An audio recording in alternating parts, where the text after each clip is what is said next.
Snow White and the Seven Dwarfs story consists of 5 chapters, so let's begin the story. Part 8. Mirror, Mirror.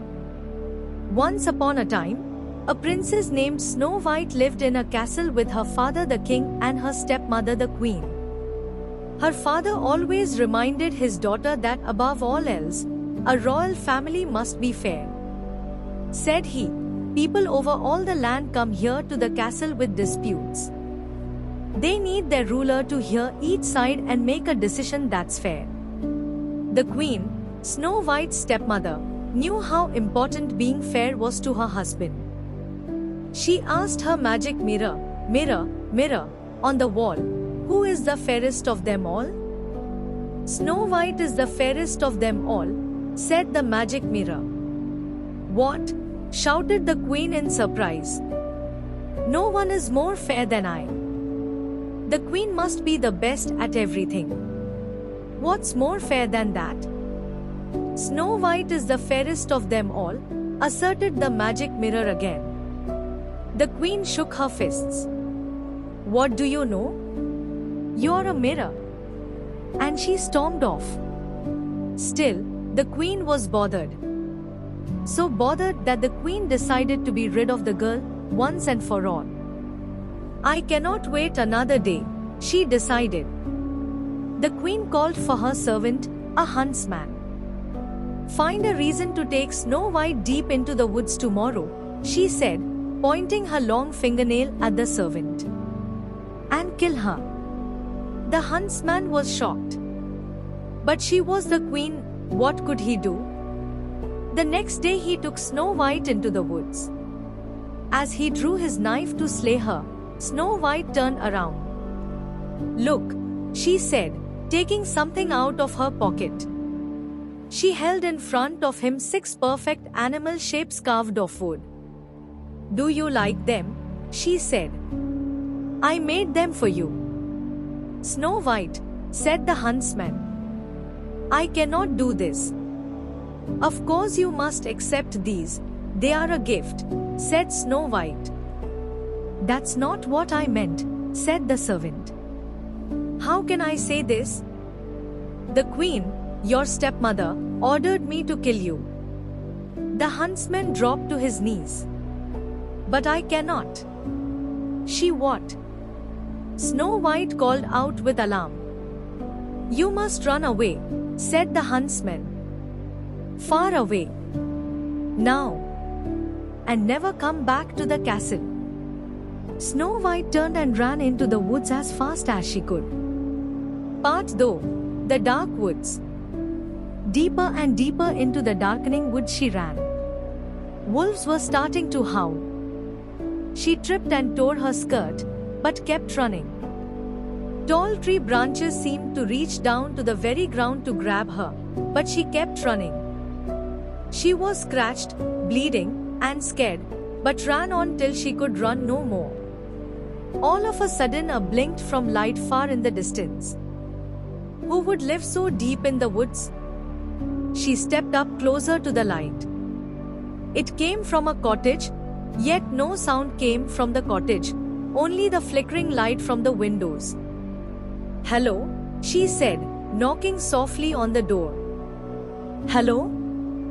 No answer. The door was a little bit open.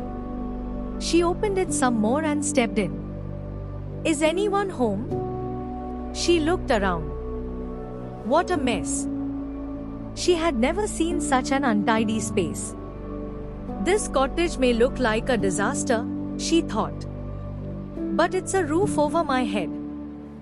Maybe if I clean up around here, I can earn my stay tonight." As she cleaned, she thought of someone.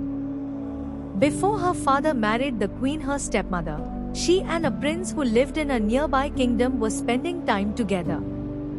When he visited, they would take walks in the royal garden, tell each other stories of life at court, and laugh at all the oddities that was the life they led. However, once her father remarried, the stepmother made a new rule: no more visitors. It wasn't seemly, she said in a firm voice. Now the prince had to slip over the castle gate in secret. The prince would call out to her from under her bedroom window and they could talk a bit that way. They had to keep their voices low so it wasn't as good as walking in the royal garden, but it was the best they could manage. She fretted.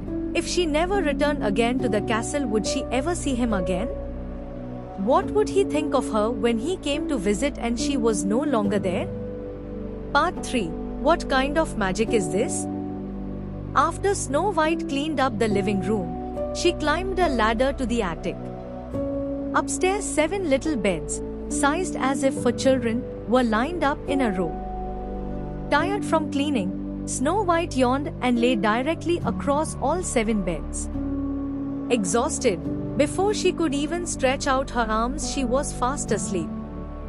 In the meantime, the 7 dwarfs were headed home from a long day of working in the jewel mines. When they opened their door, you can imagine their surprise when their cottage glistened with cleanliness. "What kind of magic is this?" said one of the dwarfs, rubbing his eyes in disbelief. He was grumpy. "What kind of magic is this?" said one of the dwarfs, rubbing his eyes in disbelief. "I wouldn't mind more magic like this," said another of the dwarfs with a grin. He was dopey. "We'd better check the attic," said another dwarf, whose name was Doc. "Something is strange around here, take my word for it. We better be prepared for anything."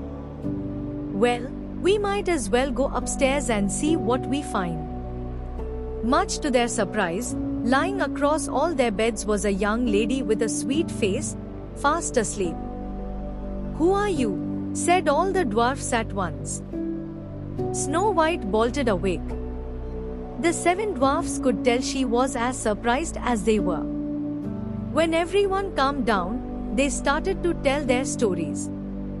Snow White learned their names: Bashful, Doc, Dopey, Grumpy, Happy, Sleepy, and Sneezy.